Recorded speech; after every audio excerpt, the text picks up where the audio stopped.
Hey, I'm Randy Younger, New York City's go to film enthusiast.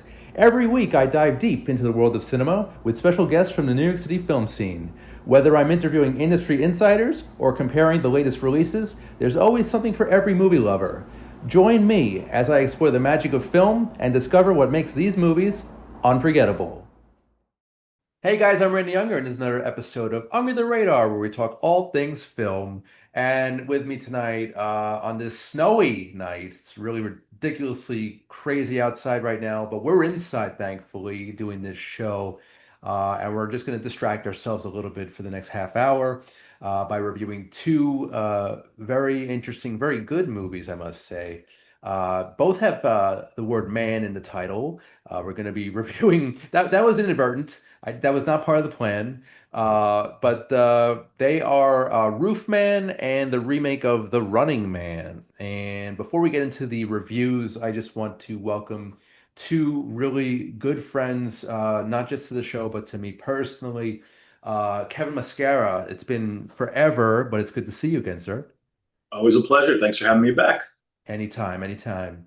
And Tyler Michael, welcome back again, sir.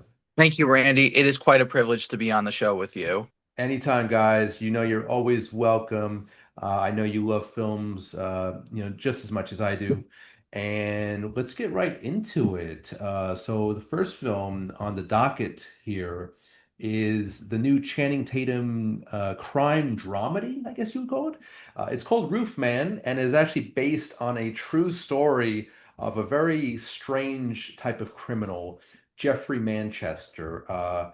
He basically had his MO was to break into various McDonald's restaurants through the roof by crashing through the roof and basically coming in, waiting for the employees to arrive in the morning, and then he would very cordially subdue them and basically rob them.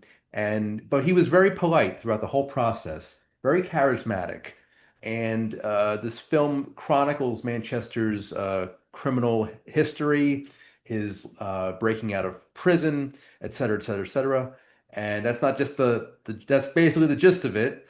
And I think Channing Tatum did a fantastic job here. I used to not be much of a fan of his. You know, the Step Up movies, he was kind of like this heartthrob, kind of a pretty boy.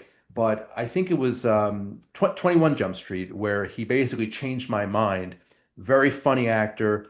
He does have some good comic timing in Roofman, and his love interest in the film is Kirsten Dunst. I think that the character relationships here are very strong. They're explored well, and you're in the ride. You're along with the ride with Manchester, and I really enjoyed the movie actually. It is on Paramount Plus right now, so if you are curious, go check it out. But Kevin, I know this is your recommendation, so take it away. Yeah, no, thanks a lot, Randy. I guess we'll start right off the bat. I mean, the reason I was interested in this is I thought it was a great, fun, quick trailer. I mean, you basically Sure. have one where they're just talking about the fact that he's stuck in a Toys R Us, so there's a nostalgia bait there. Hmm. They start off right with one of the first scenes where you fall in love with Channing Tatum's character right off the bat. I mean, I think you said he is a criminal, so you may think he's a bad guy. But in the first scene, he wants to give Tony Ravioli his Hmm. jacket because he's going to be cold in in the kitchen. So I mean, you start off with that. I think Channing Tatum's always somebody that yeah, good looking guy, obviously, but like he's the lovable oaf. He has, I think that is his like that's his niche now, Hmm. and he does it so well. Kirsten Dunst like centers the movie, brings in this warmth to it that I just really enjoy. And honestly, Peter Dinklage plays a jerk. He really does. Yeah. So I mean, you tie that all in. We could definitely get into it, but I mean, I was expecting to kind of like it. And honestly, it was just a nice little trip down nostalgia lane with some good Mhm. chuckles in between. Tyler, your thoughts on the film? Well, I didn't really have much of an idea going into this film. I know this film was promoted as like a comedy.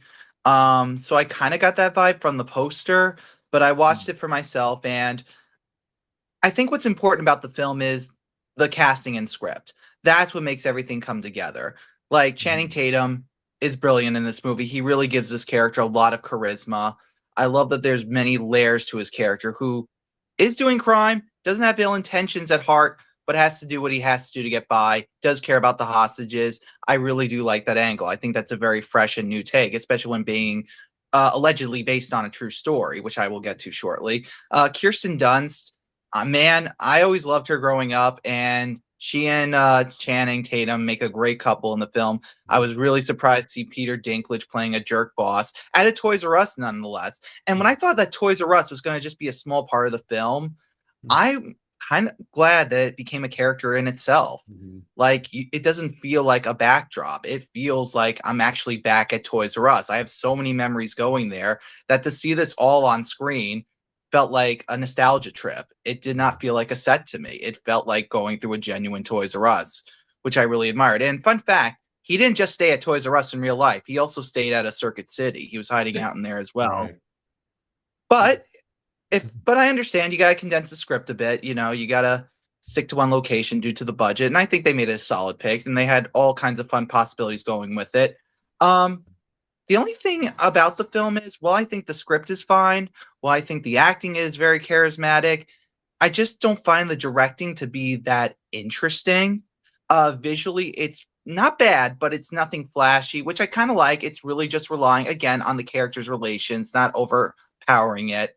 But Mhm. with that said, the film at times does feel a little corny Mhm. and just a little too lighthearted in tone. Like, this film should not have been rated R by any stretch of the imagination. Like, yeah, they Mhm. say the F word a few times. Maybe there's like a brief sex scene, but other than that, this film could have been like PG 13, and it would have been Yeah. fine. Like, there was really nothing that heavy about the film. And if I may elaborate further, um, everything just feels like it's just so whimsical. It feels very safe looking. I Mhm. imagine that the real life of this man is a little more gritty, maybe not intensely gritty, but definitely less cheery and whimsical than the film's portraying it. Like, that's my biggest problem with the film. It's the tone.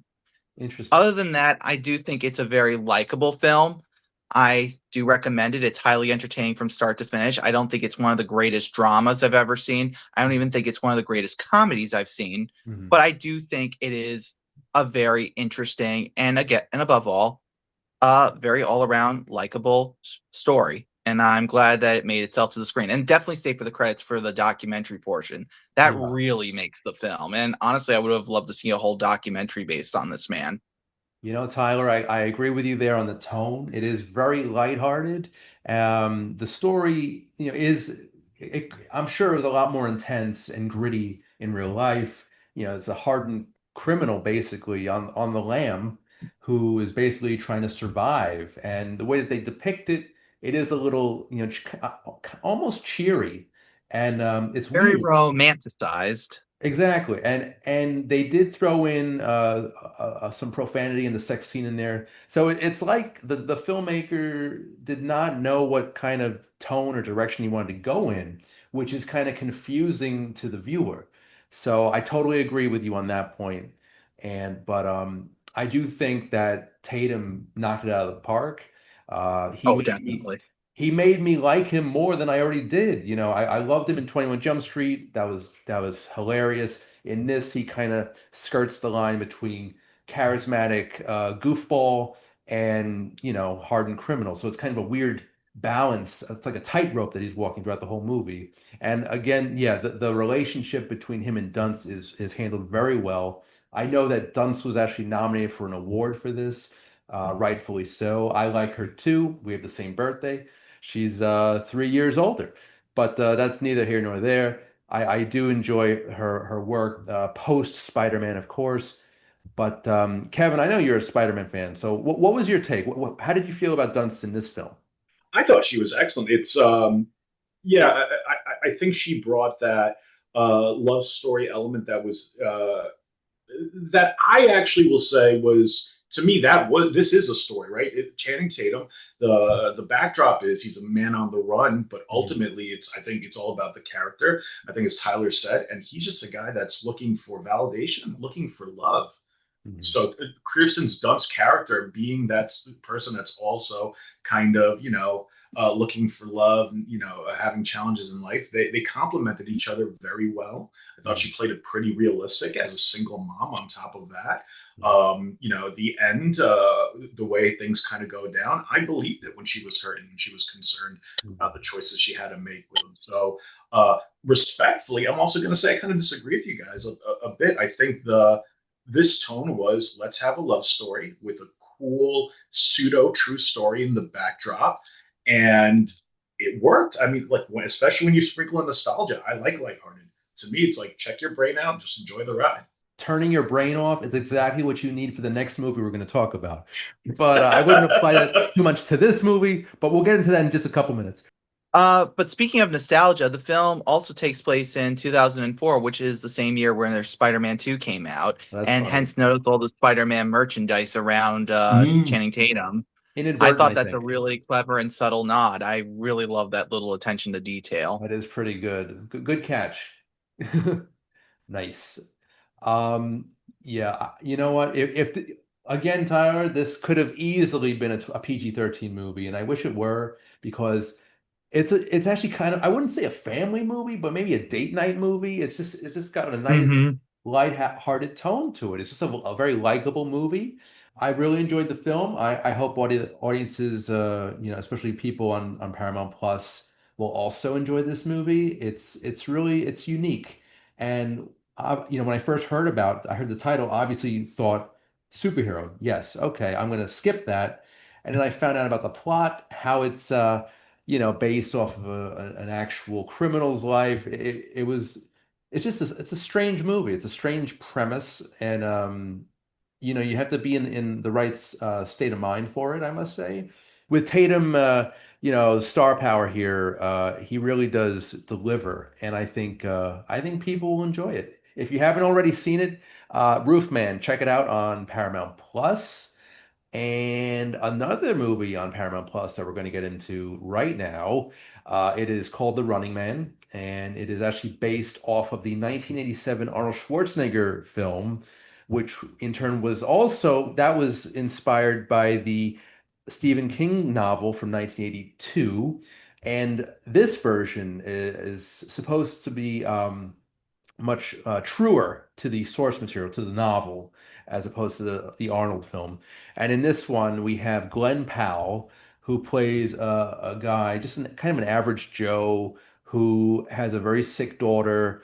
He's married with a daughter, and the daughter's she needs medication, she needs medical care, and they live in this dystopian world where medication's kind of hard to come by. It's all ruled by money and Pal's character, Ben Richards, takes matters into his own hands, much like the Running Man. The Running Man is a very dangerous reality TV show which pits its contestants against assassins.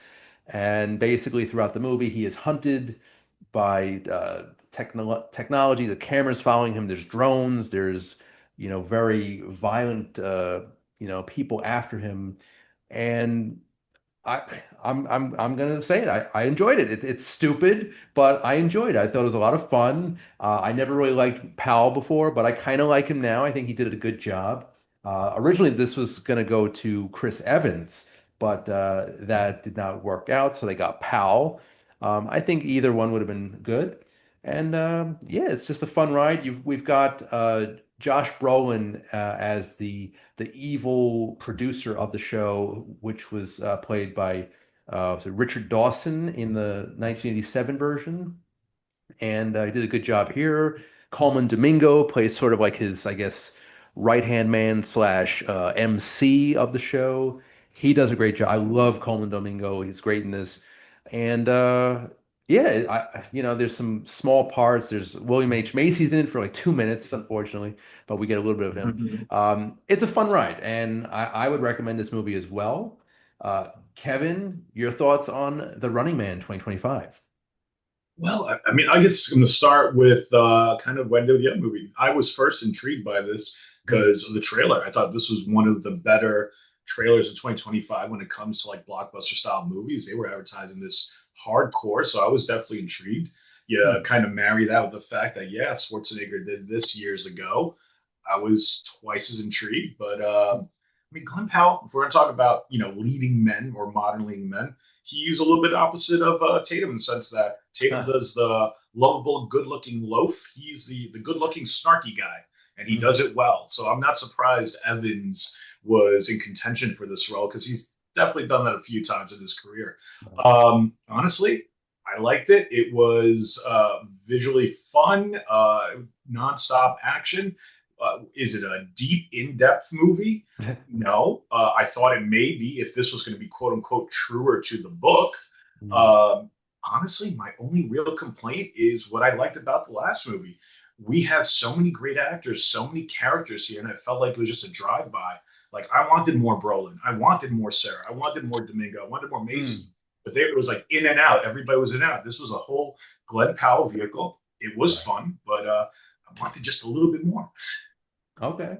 Yeah, I do agree with you. I didn't mention Michael Cera, but he had a very good supporting role here, and he's an actor who, as well. I haven't really appreciated much. I did sort of like his role here, and I wanted to mention real quick Amelia Jones without giving much away. She shows up in the later part of the film. She was actually the lead actress in the Oscar-winning film Coda from a couple years Mm. back. I believe it was the Oscar winner for 2020 or 2021. And it was basically a movie. I'm side tracking here, but it was a movie about a deaf family.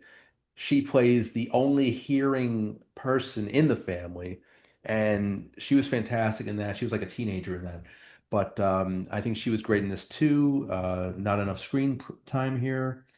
Sean Hayes has a very small part as well. Tyler, what are your thoughts on The Running Man? Well, this is my first time seeing the original and the remake. Okay. I thought it'd be interesting if I saw them both, and I've been meaning to see them, given that I'm a big Stephen King fan when it comes to film adaptations and his stories, although I don't do a lot of reading in terms of classic literature. Um, but I saw the original, and I just thought uh, it was just 80s fun. It was exactly what I was expecting. It was complete 80s action cheese. Hmm. Like from the soundtrack to the performances to the corny dialogue to these over the top boss like video game villains. I mean, this was just so ridiculous, so dumb that even the small intelligence it's had was overweighed by its corny appeal, which I enjoyed, but Sure. I couldn't say it made for a good movie or for a faithful Stephen King adaptation. At least I'd imagine this is not what Stephen King had in mind. So going to the remake, thinking it would be better, I do think it succeeds in some ways, more ways than the original.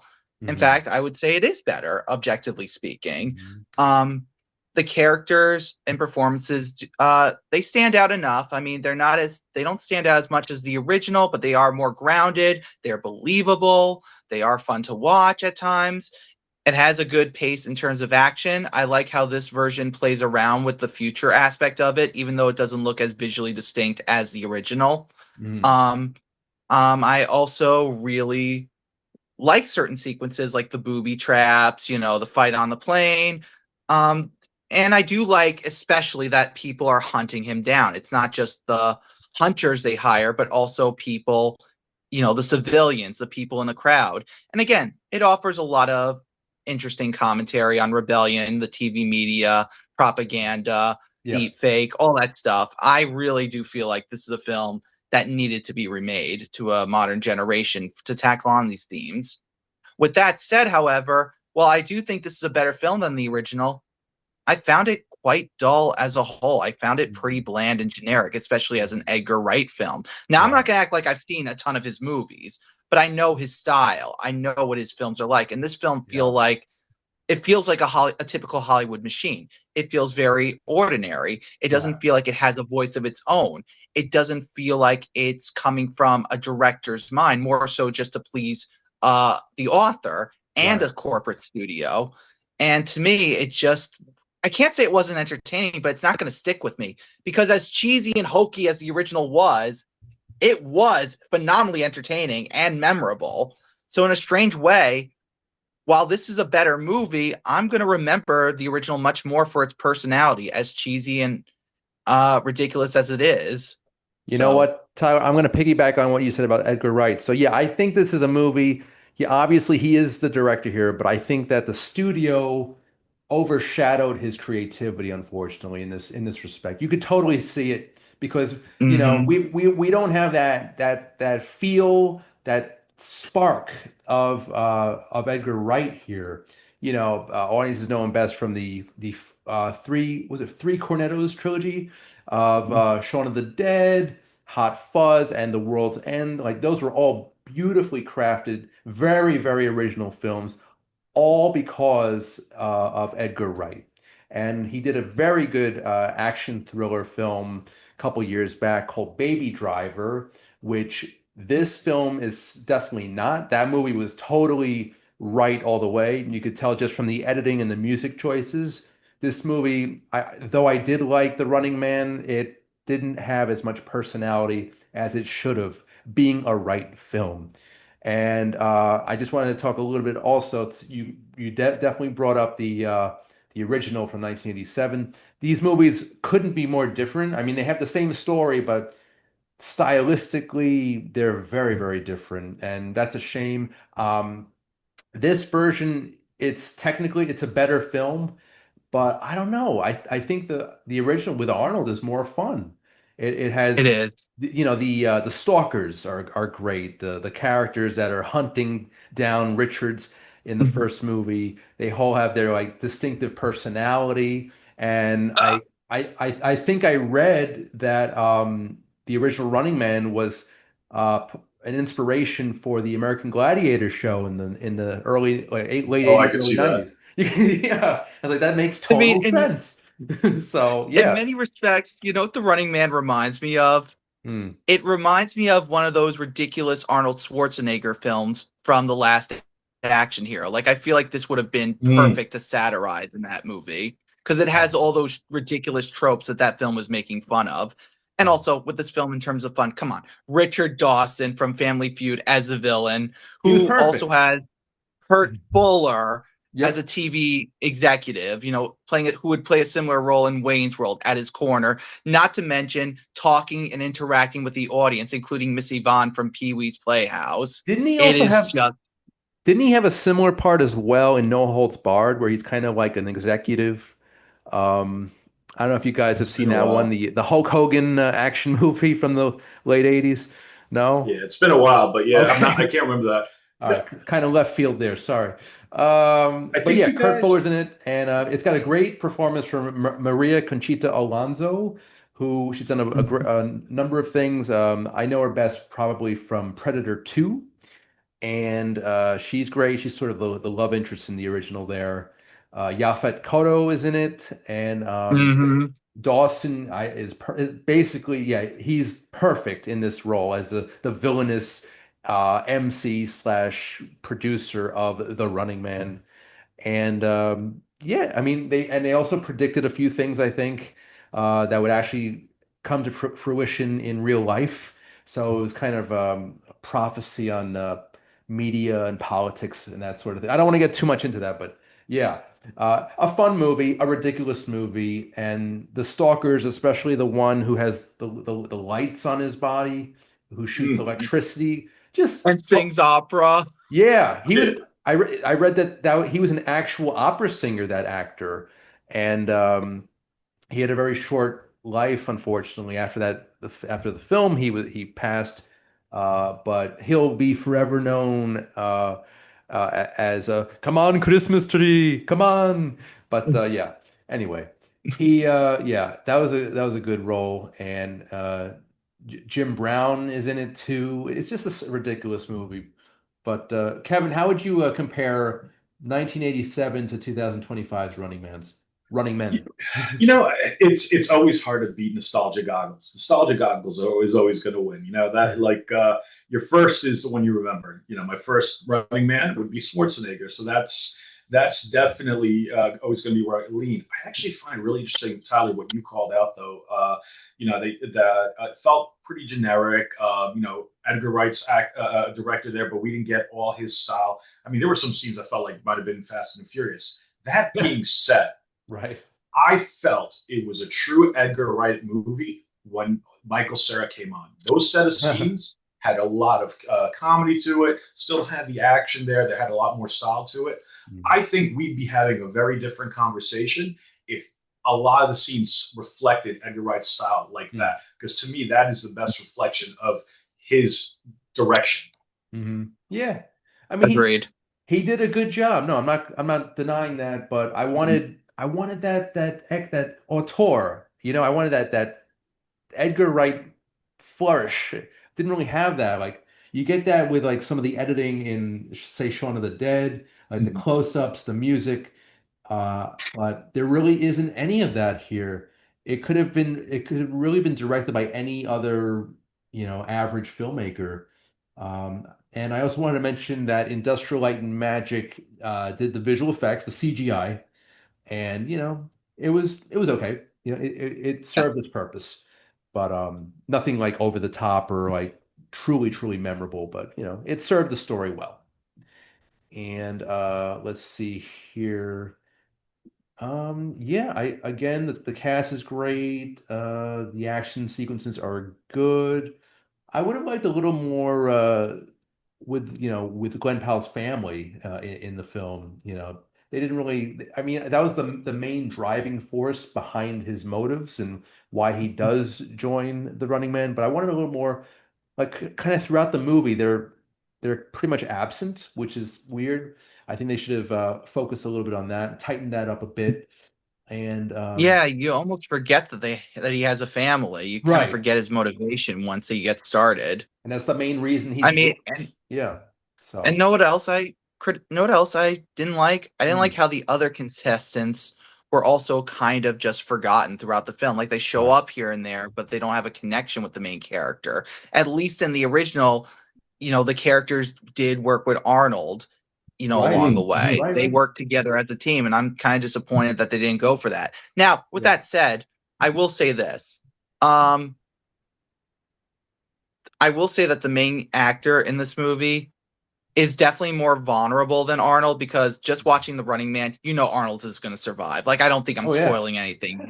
Given his reputation in film, it really shows. Right. I mean, I'm not saying that the character in this film is not completely vulnerable. I'm not saying, he definitely does have his heroic qualities like Arnold, but you definitely feel like he's fighting more compared to Arnold cuz honestly, all the stuff that Arnold faces in the original hardly breaks a sweat.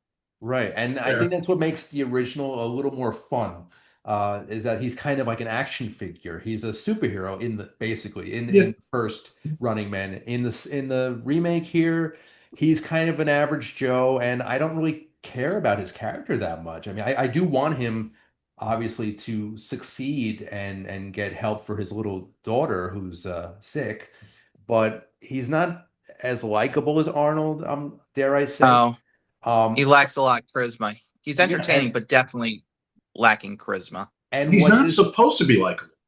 They never said he's supposed to but be I a want to jerk. like him. I want to like Yeah. him. I want him. You know what I mean? And that's what makes this drastically different from the original. The original had also a very confined space, where they were competing. This new movie, they have the whole city, the whole world to as their arena, and I don't think there's as much urgency there as opposed to a more confined set. That's just a slight annoyance, but I don't know. But all right, well, guys, we only have a couple minutes left. So, Tyler, would you recommend the Running Man 2025? It's entertaining. Not something I highly recommend compared to Roofman. But Mm. if you like Stephen King, if you're familiar with the original Man or the story, it'll definitely entertain you from start to finish. Like it's perfect if you catch it on streaming, television, or even on an in-flight plane ride. I like very specific. I like that recommendation. And also, I want to mention that the original Running Man is also streaming on Paramount Plus. So, hey, make it interesting. Make it a double feature some night. So, yeah. Uh, Kevin, would you recommend? Actually, Kevin, which one do you prefer? Do you prefer original or over the new? I still prefer the original, but I mean, Yeah. I this one's still good. Honestly, I with Tyler, I think we rate movies very similarly now. In terms of, to me, it's just a matter of, do I want to pay for it or do I want to wait to stream it? I'll wait to Right. stream this, and for streaming, it was really entertaining. If I paid for this movie, I might be upset. Nice, nice. And Tyler, which I was a little unclear which one you prefer. Oh, definitely the original. And I'm Definitely not the saying original. because it's good. I am Okay. not saying it because it's good. It's just more entertaining and memorable for in a so bad it's good kind of way. While the remake, though technically better, doesn't have a lot of personality, is very bland in many places, and as time goes by, I'm just gonna forget about it. I mean, if it's on, I'll watch it, but otherwise, I think there are better Stephen King films I can watch with my time. Even the bad ones have more merit to this than this film. Fair enough, fair enough. And as opposed to Arnold movies, I think this is one of his weaker films, but it still Yeah. holds up. 1987, he would come up with a much better movie, sci-fi action movie called Predator. You may have heard of it. And that actually had, I think, at least one of the other actors, Jesse Ventura. Oh yeah, He was in both films, so slight trivia there. Jesse the Body. Yeah, thank you, sir. The former mayor of the former governor of Minnesota. So there you go, the body. Um, okay, guys, so we're about done here, but I just want to go around real quick and do some plugs. If there's anything you're working on now, any projects or websites you want to mention, feel free. Mr. Mosqueda, after you. Nah, not the moment, sir. So just watch Under the Radar. How about that? Thank you. I appreciate that. That's probably the best plug. But yeah, thank you for that. Tyler Michael, plugs for you. Well, you can follow me on Blogger under Tyler the Movie Maniac. My latest review is on an independent horror comedy mockumentary called Heathens, which I thought was very amusing for what it was. You can also follow me on Instagram at under the same name, Tyler the Movie Maniac, and I even have a letterbox with a slightly different name, Tyler Movie Mania, where I do rankings and I do small casual reviews, as well as on my Instagram. So definitely check them out. Sounds good. We'll be sure to do that. And as for me, you can check out Under the Radar on Slam Radio through SiriusXM channel 145 every Thursday at 5 p.m. Eastern and Saturdays at 5 a.m. Eastern and 6 p.m. Eastern. Also, the video version of Under the Radar will be available on Manhattan Neighborhood Network, and that's every Monday at 11 a.m. Eastern. Also, check out Spotify, Apple Podcasts, or wherever you listen to podcasts. And feel free to subscribe to the Under the Radar YouTube channel and to share the love. So, Kevin, Tyler, thank you. This was amazing. Good to see you You. guys. And I hope to You see too. you soon. You're always welcome. All right, thanks Thank a lot. you. Yeah. So, guys, I'm Randy Younger. This has been Under the Radar, where we talk all things film. We'll see you next time. Take care.